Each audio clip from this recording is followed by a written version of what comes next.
मेरा ठीक होना है। मैं भी पाकिस्तान की बेटी हूँ, मेरा इलाज करवाया जाए, मेरे से नहीं लेटा जाता उल्टा। मैं लेट लेट के बहुत थक गई हूँ।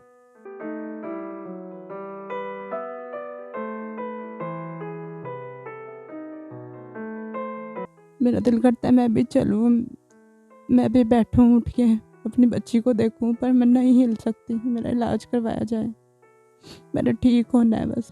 अस्सलाम वालेकुम नाज़रीन, मैं हूं आपका मेज़बान अहमद गौहर। आप देख रहे हैं उस्मान बुलेट ऑफिशियल। नाज़रीन, इस वक्त मैं एक घर में मौजूद हूं और मेरे साथ आप देख रहे हैं एक बहन लेटी हुई है, उल्टी लेटी हुई हैं और ये 2 साल से उल्टी लेटी हुई हैं। इनकी कमर में बेड सोल हुआ है और ज़ख्म इतने मतलब ज़्यादा बढ़ गए हैं कि पूरा इनका जो नीचे वाला धड़ है, यहाँ से नीचे वाला जिस्म है, वो सारा पैरालाइज़ हो गया है।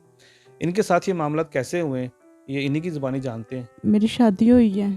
मेरी शादी के बाद से सिर्फ 8 दिन मेरे साथ ठीक रहे हैं, उसके बाद वही जुल्म मारने लग गए मेरे शौहर मुझे। पता नहीं उनके दिमाग का मसला था, क्या मसला था, मुझे मारते थे। तो मेरे बेबी होने वाला था, तो मेरे डीएनसी होगी उनके मारने की वजह से। सास ससुर नंदों के सामने, सबके सामने मुझे मारते थे, तो कोई भी नहीं उन्हें रोकता था। बहुत जुल्म मेरे साथ करते थे, मारना, मुझे मेरी अम्मी के घर भी नहीं भेजते थे, ना फ़ोन पे बात करने देते थे मुझे। फिर उसके बाद मेरी डीएनसी करवा दी इन लोगों ने। फिर उसके बाद दोबारा मेरे बेबी होने वाला, दोबारा डीएनसी होगी, दोबारा इन हॉस्पिटल लेके मुझे डीएनसी होगी। उसके बाद 3 साल बाद मेरी बेटी पैदा हुई। बेटी होने वाली थी तो ये मुझे ऑपरेशन करवाने ले गए हॉस्पिटल। कमर में उन्होंने 2 टीके मेरे लगाए हैं, उसकी वजह से मैं पैरालाइज़ हो गई बिल्कुल ही। बेटी मेरी अम्मी ने संभाली हुई है, जब से मेरी बेटी पैदा हुई है। उन्होंने मुझे घर से निकाल दिया बेटी पैदा होने पे।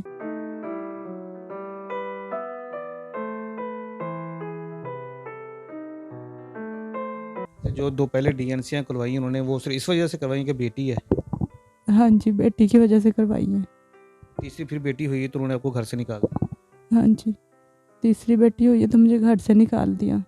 जब बेटी माशाल्लाह मेरी ठीक है, अम्मी के पास है बेटी, पर मैं बिल्कुल ठीक थी, चलती फिरती थी। तो मैं जब से मेरी बेटी पैदा हुई है, कमर में टीकों की वजह से मेरा इन्फेक्शन हो गया, नीचे का हिस्सा बिल्कुल ख़त्म हो गया। डिलीवरी के टाइम से मेरा ज़ख्म बन गया था बेड सोल, कमर में मेरा ज़ख्म बना हुआ है। मैं उल्टा नहीं मेरे से लेटा जाता, 2 साल से मैं उल्टा लेटी हुई हूँ। मैं बहुत थक गई हूँ लेट लेट के। मेरा दिल करता है मैं भी बैठूँ, मैं भी चलूँ, जैसे मैं पहले थी मैं वैसे हो जाऊँ। मेरा बहुत दिल करता है चलने को, अपनी बच्ची को संभालने को, पर मुझसे हिला भी नहीं जाता।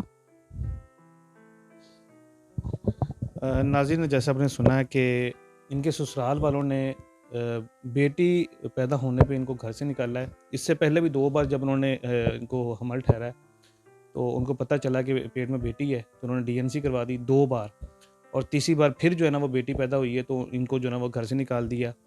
और जब इनकी डिलीवरी थी उस वक़्त इनका जो इंजेक्शन लगे कमर में, उस इंजेक्शन ने रिएक्ट किया और इनका जो नीचे वाला हिस्सा है वो सारा पैरालाइज़ हो गया और इसकी कमर में जो है ना वो बेड सोल बन गया। अब ये 2 साल से उल्टी लेटी हुई हैं, ना ये सीधी हो सकती हैं, ना ये करवट ले सकती हैं, कुछ भी नहीं कर सकती हैं। और जैसे वो बता रही हैं कि मेरा मेरा भी दिल करता है कि दूसरी माँओं की तरह मैं अपनी बेटी को पकड़ूँ, उसके साथ खेलूँ, मतलब सारे मामलात करूँ, लेकिन ये कुछ भी नहीं कर सकती हैं। बहुत ही दर्दनाक और बहुत ही सैड स्टोरी है इनकी और बहुत ही ज़ुल्म हुआ है इनके साथ। ये बताएँ कि अभी इसका कोई इलाज वगैरह करवाया शुरू किया आपने? जी, इलाज करवाया, मेरी 2 बार प्लास की सर्जरी हुई है ज़ख्म की। तो वो सर्जरी खुल जाती है, मेरी सर्जरी फट जाती है। अब दोबारा सर्जरी होगी मेरे ज़ख्म की ना, लेकिन टाँगें मेरे डॉक्टर मना करते हैं कि टाँगें नहीं ठीक हो सकती। नीचे का हिस्सा बिल्कुल ख़त्म हो गया है। मैं चाहती हूँ मैं ठीक हूँ, मैंने चलना है, मेरा बहुत दिल करता है चलने को। ये जो बेड सोल है उसकी सर्जरी हो जाएगी, वो ठीक होने के चांस हैं, लेकिन जो नीचे वाला हिस्सा जो पैरालाइज़ होगा वो ठीक नहीं हो सकता। जी, अच्छा, ये पाकिस्तान में ठीक नहीं हो सकता या बाहर कहीं से भी नहीं हो सकता? पाकिस्तान में मना करते हैं, पाकिस्तान में कोई इलाज नहीं है टाँगों का। वैसे इसका इलाज है दुनिया में, अगर कोई मुखय्यर ज़रात आपके साथ तावन करे तो? जी, बाहर कहीं हो सकता है, दुनिया में तो है। मेरी गवर्नमेंट से भी यही अपील है कि मेरा इलाज करवाया जाए, मैं ठीक होना है, मैं ठीक होना चाहती हूँ। जब से ससुरालियों ने आपको घर से निकाला है, उसके बाद उन्होंने कोई आपसे राब्ता वगैरह किया है? कोई आपकी इतमादरी करने के लिए आई हैं? नहीं, जब से उर्दू पॉइंट पे हमने वीडियो दी है ना, जब से वो बहुत तंग कर रहे हैं, धमकियाँ देते हैं मुझे मारने की। मेरी बहनों को मारने की उनको धमकी मैसेज करते हैं वो, कि घर ख़राब करते हैं, वो कहते हैं घर ख़राब करवाना चाहते हैं इनका। तो बहुत जुल्म पहले ही मेरे साथ तो किए हुए, मैं तो पहले ही ज़िंदा लाश उन्होंने मुझे बना दिया है, ना मैं ज़िंदा में हूँ ना मैं मरा हूँ मैं हूँ। अब मेरी बहनों का भी घर ख़राब करवाना चाहते हैं, वो धमकियाँ देते हैं। जब से उर्दू पॉइंट में दी है तो ये हमें बहुत धमकियाँ देते हैं, परेशान करते हैं। जैसा बता रही हैं कि आपको धमकियाँ भी आती हैं उनकी तरफ से, तो आपने कोई कानूनी कार्रवाई नहीं की उनके खिलाफ कोई? नहीं भाई, मेरे साथ कोई भी नहीं है, मैं कैसे करूँ? मैं तो हिल भी नहीं सकती, मेरे साथ कोई खड़ा होने वाला ही नहीं है, तो मैं कैसे कुछ कर सकती हूँ? मेरी नंदे, मेरे ससुराल वाले मुझे धमकियाँ देते हैं, मेरी बहनों को धमकियाँ देती हैं मेरी नंदे, और मेरा शोहर, ये सारे धमकियाँ देते हैं, मारने की धमकियाँ देते हैं, तो मैं कैसे कुछ कर सकती हूँ? क्या कहते हैं वो, कोई कोई फ़ोन कॉल करते हैं, क्या करते हैं? हाँ जी, फ़ोन कॉल करते हैं, मैसेज करते हैं, धमकियाँ देते हैं, कहते हैं घर ख़राब कर देंगे दूसरी बहनों का। इनके शौहर ने घर से निकाल दिया। एक तो होता है किसी इंसानियत के नाते जो है ना, इंसान किसी की तमादरी करने चला जाता है। ज़ाहिर इनके साथ कोई रिलेशन रहा है, बीवी रही है उनकी।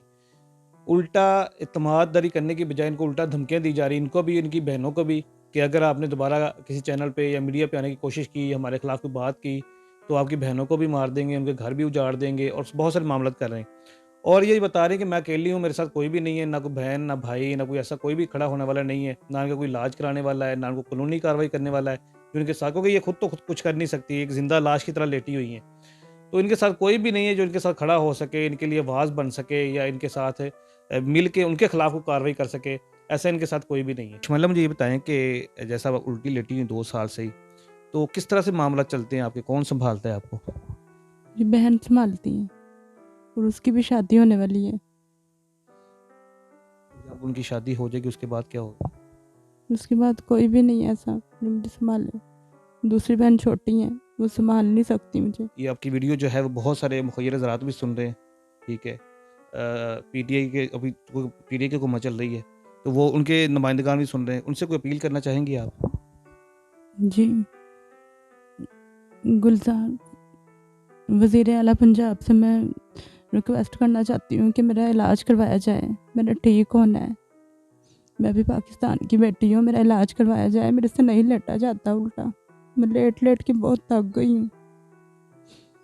मेरा दिल करता है मैं भी चलूँ, मैं भी बैठूँ उठ के, अपनी बच्ची को देखूँ, पर मैं नहीं हिल सकती। मेरा इलाज करवाया जाए, मेरा ठीक होना है बस।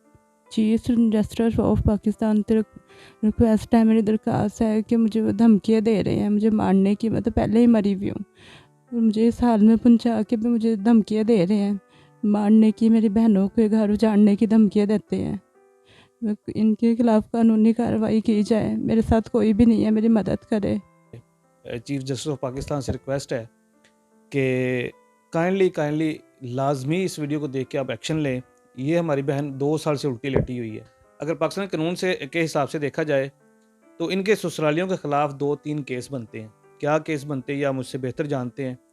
और जैसे ही इनकी वीडियो चली है किसी चैनल पे, तो उसके बाद इनको धमकियाँ आनी शुरू हो गई कि आपने हमें मीडिया पे क्यों आई हैं आप? आपने हमारे ख़िलाफ़ क्यों बात की है? क्यों असलियत बताई है? इनको भी धमकियाँ दी जा रही हैं। इनकी जो बहनें हैं शादीशुदा, उनको भी धमकियाँ दी जा रही हैं कि आपके घर उजाड़ देंगे, आपको मार देंगे, अगर आपने हमारे ख़िलाफ़ कोई बात की या कोई इस तरह का मामला किया। तो आपसे रिक्वेस्ट है कि इस बहन की आवाज़ बनें, इसका साथ दें, और इनके ख़िलाफ़ जो है, जिनके इनके ससुरालिए हैं, उनके ख़िलाफ़ एक्शन लें, और इनको तहफ़्फ़ुज़ भी फ़राहम करें साथ-साथ। कुछ भी हो सकता है क्योंकि बहुत नज़दीक हैं इनके ससुराल वाले, और यहाँ घर पे आके इनको कुछ भी कर सकते हैं। और दूसरी रिक्वेस्ट इन्होंने की है उस्मान बुज़दार साहब आपसे, कि ये भी पाकिस्तान की बेटी है यार, इनका कोई भी नहीं है इलाज करवाने वाला, ठीक है? और पाकिस्तान में जैसे बता रही हैं कि ये इनका जो नीचे वाला हिस्सा है वो पैरालाइज़ हो चुका है, पाकिस्तान में इसका इलाज नहीं है। तो इसका इलाज जो है वो आप स्पेशल बाहर से भी करवा सकते हैं। पाकिस्तान में भी कोई ऐसा इदारा, कोई ऐसा हॉस्पिटल लाज़मी होगा जिनसे इनका इलाज हो सकता है। सिर्फ़ बात है इलाज करवाने की, इनका खर्चा करने की, क्योंकि ये बहुत ही गरीब हैं, एक किराए के घर में रहती हैं। तो इनके पास तो इतना है ही नहीं कि किसी प्राइवेट हॉस्पिटल में जाएँ या कोई इस तरह का मामला कर सकें। तो आपसे रिक्वेस्ट है कि इस बहन का इलाज करवा दें, ये सारी ज़िंदगी आपके लिए एक सदका जारिया बन जाएगा।